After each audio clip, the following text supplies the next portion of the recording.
নমস্কার বন্ধুরা, তো আপনাদের জন্য আমি আবার একটা স্পেশাল ইনফরমেশনে চলে এসেছি। প্রথমে আপনি এই পোস্টারটা দেখুন। পোকো X7 আর X7 Pro খুব তাড়াতাড়ি আসতে চলেছে, কেননা ফোনটা অলরেডি সার্টিফিকেশন সাইটে এসে গেছে। আর এই ভিডিওতে আমরা এই দুটো ফোনের মধ্যে যে পোকো X7 5G এটা সম্বন্ধে টু জেড সব কিছু ডিসকাশন করবো, কেননা সববারের মতো লঞ্চের আগে আমার কাছে এটার পুরো ইনফরমেশন এসে গেছে।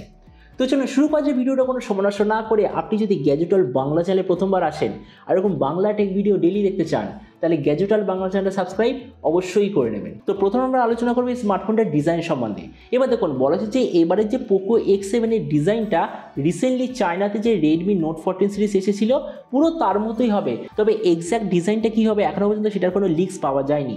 এর থিকনেস হবে 8.2 মিলিমিটার আর ওয়েট 190 গ্রাম। এর পেছন দিকে আপনি পাবেন লেদার বা গ্লাসের মিক্সচার, সাইডে থাকবে প্লাস্টিকের ফ্রেম, আর ফোনটা সববারের মধ্যে আপনি মাল্টি কালারে দেখতে পাবেন। ডিসপ্লের দিক থেকে এতে থাকবে 6.67 inch 1.5K 120Hz 10 bit curved AMOLED display, তার সঙ্গে 240 হার্জের টাচ স্যাম্পলিং রেট, 1920 হার্জের পিডানো ডিমিং রেট, 3000 নিটসের brightness, 20:9 aspect ratio, 94% screen to body ratio. Display সার্টিফিকেশনে আছে HDR10+ ডলবি ভিশন দুটো সার্টিফিকেশন, আর তার সঙ্গে গরিলা গ্লাস ভিক্টার জেনারেশন 2 এর প্রোটেকশন। তার মানে সোজা কথা বলতে গেলে যে প্রাইস পয়েন্টে আসছে সেই হিসেবে ডিসপ্লেটা সত্যিই খুব ভালো। প্রসেসরের দিক থেকে এতে আপনি পাবেন Dimensity 7300 5G প্রসেসর, আর তার সঙ্গে পোকো তরফ থেকে আছে একটা খুব ভালো কোয়ালিটির কুলিং সিস্টেম আপনি পাবেন। ক্যামেরার দিক থেকে আছে 50, 8 আর 2 মেগাপিক্সেলের ট্রিপল রিয়ার ক্যামেরা, সঙ্গে 20 মেগাপিক্সেলের সেলফি। এর যে রিয়ার ক্যামেরা সেটা হলো সোনি IMX80 2 সেন্সার, যেটার সঙ্গে আছে OIS এর অপশান।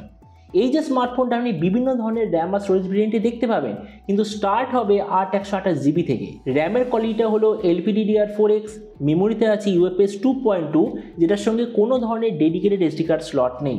ব্যাটারির দিক থেকে 5.5 mAh ব্যাটারির সঙ্গে 45 ওয়াটের চার্জার, আর কানেক্টিভিটি হলো USB Type-C। তো এবারে স্মার্টফোনের বাকি কিছু ফিচার বলতে গেলে এতে আপনি পাবেন Android 14 out of the box, কোনো ধরনের 3.5mm জ্যাক নেই, ডুয়েল স্পিকার যার সঙ্গে আছে ডলবি অ্যাটমসের certification, under display fingerprint sensor, আর IP65 এর ওয়াটার অ্যান্ড ডাস্ট প্রোটেকশন। আর এর ওএস আপডেট সাইকেলের দিক থেকে বলতে গেলে এতে আপনি পাবেন 2 বছরের মেজর ওএস আপডেট আর 3 বছরের সিকিউরিটি আপডেট। তো এবার সবচেয়ে মেন জিনিস, ফোনটা কবে লঞ্চ হবে আর কী দামে লঞ্চ হবে। তো দেখুন, আমি এখনও পর্যন্ত এরকম খবর পেয়েছি 26শে ডিসেম্বর স্পেশালি ইন্ডিয়ান মার্কেটে শাওমি ব্র্যান্ডের তরফ থেকে কিছু না কিছু আসতে চলেছে। এবার সেটা পোকো X7 হবে নাকি রেডমি নোট 14 সিরিজ হবে এটা সম্বন্ধে কোনো প্রপার ইনফরমেশন পাওয়া যায়নি, কিন্তু আমার যতদূর মনে হচ্ছে রেডমি নোট 14 সিরিজ 26শে ডিসেম্বর লঞ্চ হবে, আর লাস্টবারের মতো মানে 2024 সালের মতো যে পোকো X7 সিরিজ সেটা লঞ্চ হবে ওই জানুয়ারিতে, কেননা যে পোকো X6 সিরিজ ওটাও জানুয়ারিতেই লঞ্চ হয়েছিল। আর এরপর আমি যদি প্রাইস সম্বন্ধে বলি, তো বলা হচ্ছে যে এই যে পোকো X7 এটার বেস ভেরিয়েন্টটা স্টার্ট হবে 20,000 টাকা থেকে ইন্ডিয়ান মার্কেটে। আর আপনাদের ভিডিওটা বাংলাদেশ থেকে দেখে থাকেন তো বাংলাদেশে লঞ্চ হওয়ার কথা 30,000 বাংলাদেশি টাকার আশেপাশে। তো এবার সব ভিডিওর মধ্যে আপনাকে জানাবো এই যে স্মার্টফোনে যে আসতে চলেছে এটা কি প্রাইস পয়েন্টের মধ্যে সবচেয়ে ভালো নাকি এর চেয়ে বেটার অন্য কোনো স্মার্টফোন অ্যাভেলেবেল আছে। দেখুন, আমরা যদি এই মুহূর্তে 20,000 টাকায় দেখি তো আইকো Z9s 5G বলে একটা দারুণ অলরাউন্ড স্মার্টফোন অ্যাভেলেবেল আছে। তো আমরা যদি আইকোর ফোনটার সঙ্গে কম্পেয়ার করি, প্রথমত ডিসপ্লে এই দিক থেকে বলতে গেলে পোকো ডেফিনেটলি বেটার, কেননা পোকোতে আছে ডুয়েল কার্ভ আবার 1.5K ডিসপ্লে, আইকোতে কি আছে নর্মাল ফুল HD+ ডিসপ্লে। তো এই জন্য সেই দিক থেকে বলতে গেলে পোকো বেটার। প্রসেসর দুটো ফোনের এক্স্যাক্টলি সেম, কোনো ডিফারেন্স নেই। ক্যামেরা এই দিক থেকে আমি বলবো পোকো বেটার, কেননা পোকো যে সেলফি ক্যামেরা সেটা বেটার, আবার পোকোতে একটা ভালো কোয়ালিটির আলট্রা ওয়াইড আছে যেটা আবার আইকোতে মিসিং আছে, কিন্তু দুটো ফোনের যে মেন সেন্সার সেটা এক্স্যাক্টলি সেম। তো জন্য আমি বলবো ক্যামেরার দিক থেকেও পোকো বেটার।